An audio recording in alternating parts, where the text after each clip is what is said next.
네, 안녕하세요. 비타민카입니다. 자, 어제 교육생분한테 이렇게 연락이 왔는데요. 자, 선생님, 갑자기 폭락이 와서 멘탈이 깨져버렸습니다. 도대체 어떻게 해야 되나요? 아마 많은 분들이 꼭 어제가 아니더라도 비슷한 경험을 많이 해보셨을 겁니다. 특히 최근 하락에서 당황하신 분들이 정말 많을 것 같은데요. 오늘은 제가 실제 겪었던 실전 경험을 통해서 폭락장에서 살아남는 방법을 낱낱이 공개해드리도록 하겠습니다. 자, 먼저 가장 중요한 원칙부터 말씀드릴 건데요. 급락장에서는 숏을 조금 더 먹어보겠다고 절대로 욕심 부리시면 안 됩니다. 마치 태풍이 온다는 예보가 있으면 어부들이 바다에 나가지 않는 것과 똑같은 건데요. 저는 심지어 수익 중일 때도 더 큰 수익을 기대하는 게 아니라 미리 정해둔 매도 구간이 오면 바로 익절하고 시장에서 빠져나옵니다. 자, 왜 이렇게 하는지 아시나요? 급락이 올 때는 그 끝을 아무도 모르기 때문입니다. 특히 레버리지를 쓰는 선물 거래에서는 더더욱 위험하다는 걸 꼭 명심하셔야 돼요. 레버리지라는 게 양날의 검이거든요. 수익을 낼 수도 있지만 손실도 그만큼 커지는 겁니다. 그럼 어떻게 대응해야 되냐? 자, 첫 번째로 급락이 시작되면 최소 두세 시간은 거래를 멈추세요. 이때 기다리면서 봐야 될 게 있는데 바로 지지선에서 상승 반전 신호가 나오는지, 특히 양봉이 출현하는지를 확인하는 거예요. 보통 주식 용어 중에 흑산병이라고 해서 음봉 3개가 떨어지면 그 다음 양봉이 나올 확률이 높다는 패턴 매매 방식도 있습니다. 근데 이런 거는 좀 쓸모가 없는 거고, 왜 그럴까라는 의문을 가져야 됩니다. 왜 이런 게 패턴 매매가 됐을까? 그만큼 자주 보이는 모습이기 때문에 대중들이 다 알고 있는 겁니다. 하물며 대중들도 다 알고 있는데 고래들이 모를 리가 없죠. 이걸 이용할 수도 있는 거고, 그래서 참고만 하시라는 겁니다. 포인트는 음봉이 몇 개가 됐건 연이어 나오는데 양봉이 나왔다는 건 반발 매수세라든지 그 하락분을 아래서 받아주는 고래들이 있다는 겁니다. 이게 중요한 거예요. 이걸 확인했으면 그 다음 취해야 될 제스처는 뭘까요? 자, 두 번째로 거래량을 주시하셔야 됩니다. 앞서 나온 음봉들 가운데 거래량이 많이 실린 캔들을 기준으로 새로운 지지 구간과 저항 구간을 파악해야 되거든요.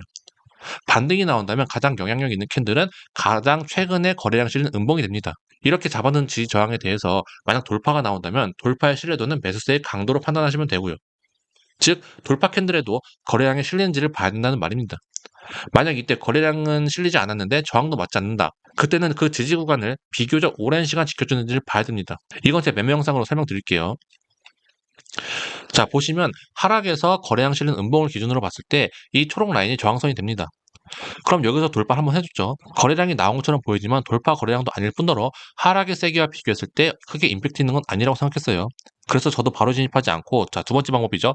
지지 구간을 지켜주는지를 봅니다. 물론 이런 곳들이 매수밴드 안에 있는 타점이기 때문에 공격적인 베팅을 한다면 이런 곳들에서도 진입해 볼 수는 있습니다. 하지만 저는 수익보다 리스크 관리, 즉 지키는 매매를 좀 추구하기 때문에 조금 더 지켜볼 필요가 있다고 생각했어요. 그래서 이 자리가 왔을 때 바로 진입을 했고 1시간여 만에 44%라는 큰 수익으로 마무리했습니다. 자, 조금 더 덧붙이면 손절 라인은 이 중첩 구간을 이탈할 경우 잘라야 되는 겁니다.